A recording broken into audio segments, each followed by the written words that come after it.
ಎಲ್ಲರಿಗೂ ನಮಸ್ಕಾರ. ಇವತ್ತಿನ ಮನೆ ಅಡುಗೆಯಲ್ಲಿ ಮಸಾಲೆ ಕಡಲೆಬೇಳೆ ವಡೆನ ಮಾಡೋದನ್ನ ನೋಡೋಣ. ನಾನಿಲ್ಲಿ 200 ಗ್ರಾಂ ಕಡಲೆಬೇಳೆನ ಅರ್ಧ ಗಂಟೆ ನೀರಲ್ಲಿ ನೆನೆಸಿ ತಗೊಳ್ತಾ ಇದ್ದೀನಿ. ತುಂಬಾ ನೆನೆಸಬಾರ್ದು, ಮ್ಯಾಕ್ಸಿಮಮ್ ಅಂದ್ರೆ 1 ಅವರ್ ನೆನೆಸಿದ್ರೆ ಸಾಕು ಕಡಲೆಬೇಳೆನ.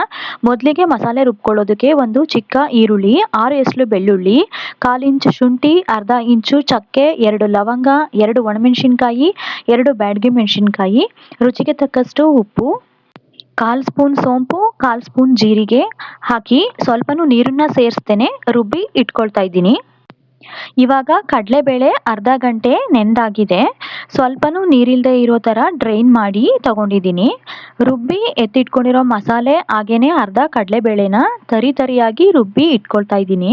2 ಬ್ಯಾಚ್ ಆಗಿ ರುಬ್ಬಿ ಇಟ್ಕೊಳ್ತಾ ಇದ್ದೀನಿ. ಈ ಹದಕ್ಕೆ ಇರಲಿ, ತುಂಬಾನೇ ಸಣ್ಣಗಾಗಬಾರ್ದು.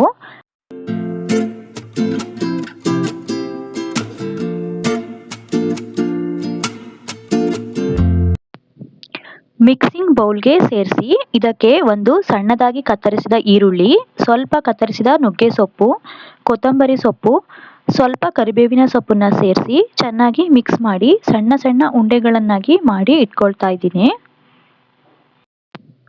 ನುಗ್ಗೆ ಸೊಪ್ಪಿನ ಬದಲು ಸಬ್ಬಕ್ಕಿ ಸೊಪ್ಪನ್ನ ಸೇರಿಸ್ಕೊಂಡು ಮಾಡೋದ್ರಿಂದನೂ ತುಂಬಾನೇ ಟೇಸ್ಟಿಯಾಗಿ ಬರುತ್ತೆ. ಸ್ವಲ್ಪ ನೀರನ್ನ ಕೈಗೆ ಸವರ್ಕೊಂಡು ಈ ರೀತಿ ಕೈನಲ್ಲೇನೆ ತಟ್ಕೋಬೇಕು. ತುಂಬಾ ತೆಳುವಾಗಿ ತಟ್ಕೋಬಾರ್ದು, ಮೀಡಿಯಮ್ ಆಗಿ ಈ ರೀತಿ ಕೈನಲ್ಲೇ ತಟ್ಟಿ ಕವರ್ ಮೇಲೆ ಇಟ್ಕೊಳ್ತಾ ಇದ್ದೀನಿ. ಕವರ್ ಮೇಲೆ ಇಟ್ಕೊಳ್ಳೋದ್ರಿಂದ ಈಸಿಯಾಗಿ ತಗೋಬೋದು.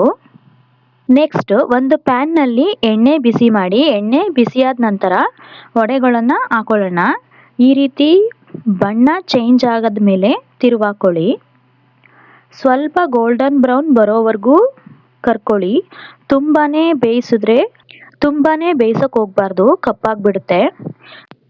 ಸ್ವಲ್ಪ ಕಾಯಿ ತುರಿ ಹಾಗೇನೆ 1 ಟೇಬಲ್ ಸ್ಪೂನ್ ಅಕ್ಕಿ ಹಸಿಟ್ಟನ್ನ ಸೇರಿಸೋದ್ರಿಂದ ವಡೆ ಕ್ರಿಸ್ಪ್ ಆಗಿ ಬರುತ್ತೆ, ಹಾಗೆ ಟೇಸ್ಟಿಯಾಗೂ ಇರುತ್ತೆ. ಮತ್ತೆ ವಡೆ ಎಣ್ಣೆನೂ ಕುಡಿಯಲ್ಲ ಜಾಸ್ತಿಯಾಗಿ. ತುಂಬಾ ಸೊಪ್ಪುಗಳನ್ನ ಸೇರಿಸೋದ್ರಿಂದ ವಡೆ ಬೇಗ ಮೆತ್ತಗಾಗುತ್ತೆ. ಲೈಕ್ ಮಾಡಿ, ಶೇರ್ ಮಾಡಿ, ಸಬ್ಸ್ಕ್ರೈಬ್ ಮಾಡಿ. Thank you.